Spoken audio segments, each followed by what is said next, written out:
Yesterday was a wild ride getting on the boat, meeting fellow travellers and spending our first night in hammocks. We had no idea what was coming next.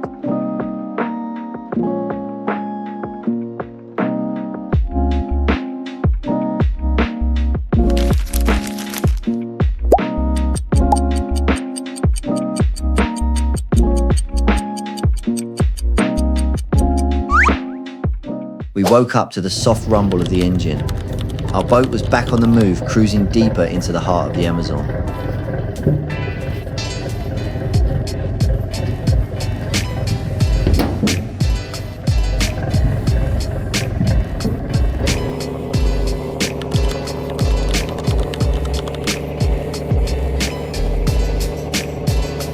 Life on the boat was raw and unreal. We slept in hammocks, shoulder to shoulder with strangers. Mosquitoes, they loved me. I was like a buffet. I swear some bugs here are built different. But it was great just doing nothing but watching the river go by.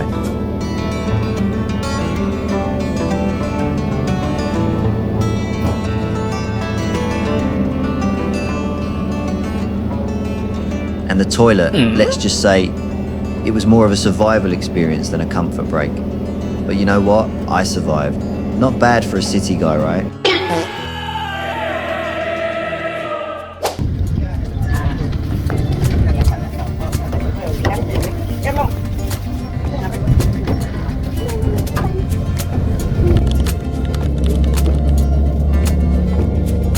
So people use this boat not only as like I would a bus in the city, but also like a delivery truck that delivers their commerce, their washing machines, their motorbikes, and even their animals. It's definitely a different world than where I'm from in London.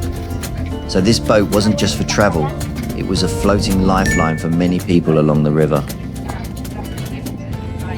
Capitan.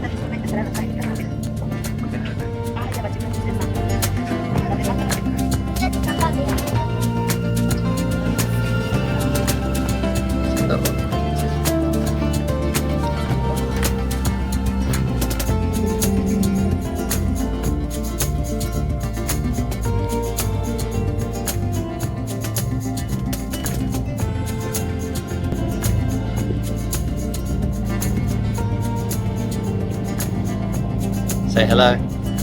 Hello. Owen, sleep.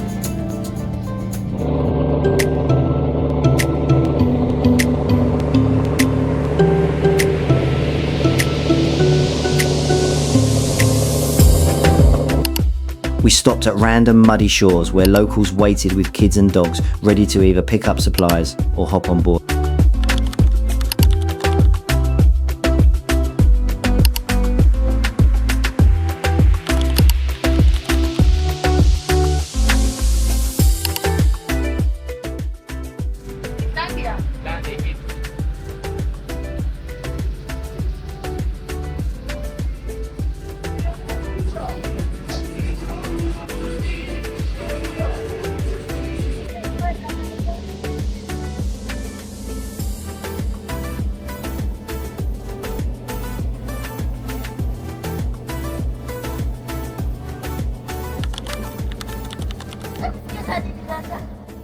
Every stop felt like a little world of its own. I tried some snacks, chatted with a few locals. Even if we didn't speak the same language, smiles always work. It was an amazing time with lots of different people and lots of different animals, and not only dogs, but I saw people with pet monkeys, parrots, and even spiders.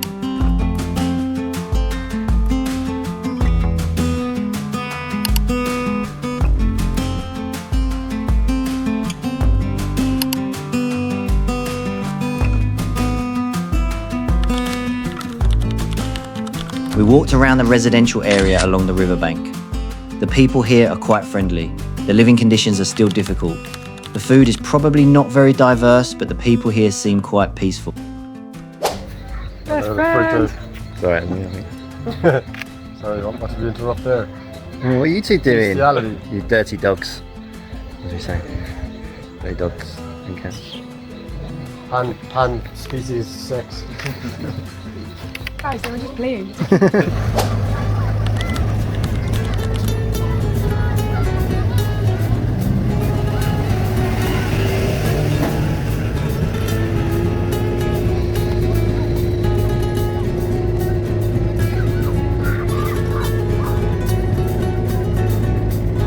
After every village or town, we returned to the boat and continued to the next place of the day. The boat just drifted steadily along, taking us all along with it.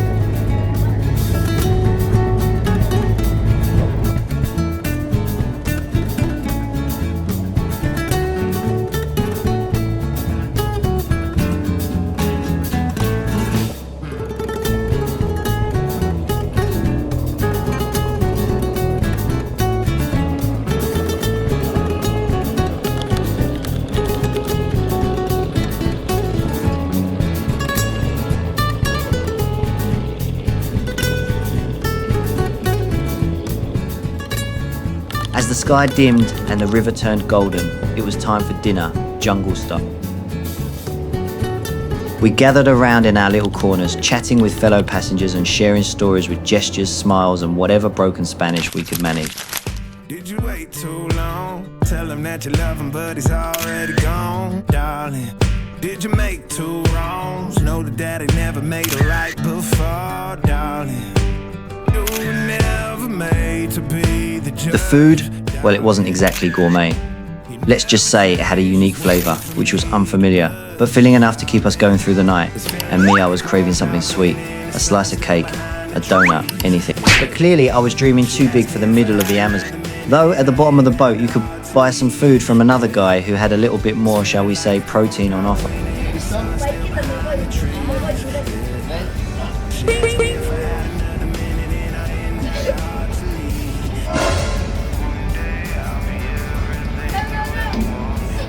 Go on, Dennis. As the sun dipped below the jungle trees, I laid back in my hammock and let the Amazons sing me to sleep. Still one more day to go before reaching Iquitos, and the journey had just begun, somehow under the lights and with a mosquito buzz. It all felt just right.